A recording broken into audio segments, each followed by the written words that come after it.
Children, today we are going to start a new chapter, that is the land of India.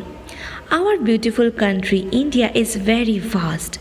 India is located in the southern part of the continent of Asia. It is the seventh largest and the second most populated country in the world. From north to south, it stretches across about 3,200 kilometers, and from east to west, it stretches across about 3,000 kilometers. It is surrounded by water on three sides.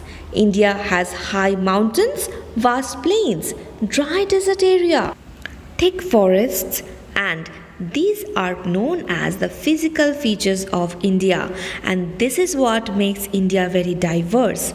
India has 28 states and 8 union territories. Now, let's learn about some physical features of India. India is divided into 6 major geographical regions. 1. The Great Himalayan Mountain Range. Next, number 2. The Northern Plains. Number 3. The Desert Region. Number 4. The Southern Plateau. And number 5. The Coastal Plains and the Island Regions. Let's start learning about the Great Himalayan Mountain Range. The Himalayas, the highest mountain range in the world, also one of the world's youngest mountain ranges. It has 3 parallel ranges. It contains the world's highest mountain peak, Mount Everest. Next, let's learn about the Himadri or the Greater Himalayas. This is the northernmost and the highest range of the Himalayas. It is very cold and it remains covered with the snow throughout the year.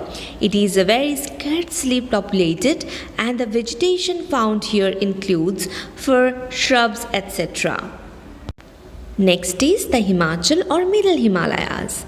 This lies to the south of the Greater Himalayas. It includes famous hill stations like Shimla, Nainital, Mussoorie, Darjeeling, Srinagar, Khajura, etc.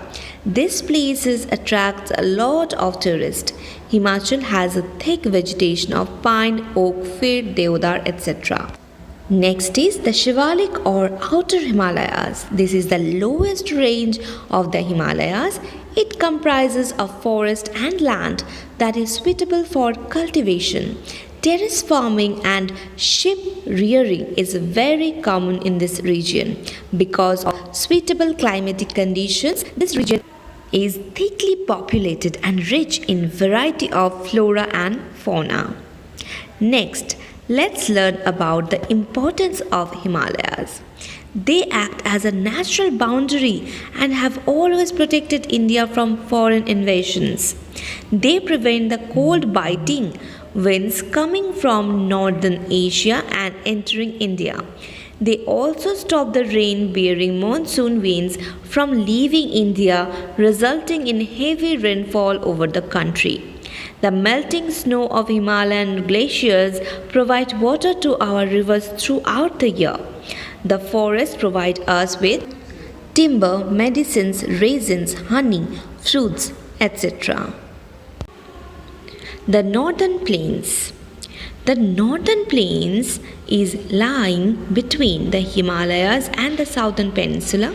The region is the greatest heartland of India and forms the largest alluvial plains in the world. They stretch across the northern India for about 2,400 km lengthwise and 240 to 320 km widewise. What are the importance of northern plains? The soil in the northern plains is fertile. Unlike the Himalayas, the plains are not very cold, so people have settled here. As the land is flat here, there exists a good network of roads and railways. This helps in transporting the food produced here to the other parts of the country. Next is the desert region. You can see the pictures here. The northwestern part of the India, especially the state of Rajasthan, is covered by a sandy area known as the Thar or the Great Indian Desert. This region is dry and receives very little rainfall. Hardly any plants or trees are found in the Thar Desert. Summers are very hot and in winters the nights are bitterly cold. Next is the Southern Plateau. Now, the southern part of India is a peninsula which is surrounded by Arabian Sea in the west, the Bay of Bengal in the east, and the Indian Ocean in the south. It lies to the south of the northern plains and is shaped like a triangle. The southern plateau covers most of the peninsular region. You can see the orange portion here. That is the southern plateau.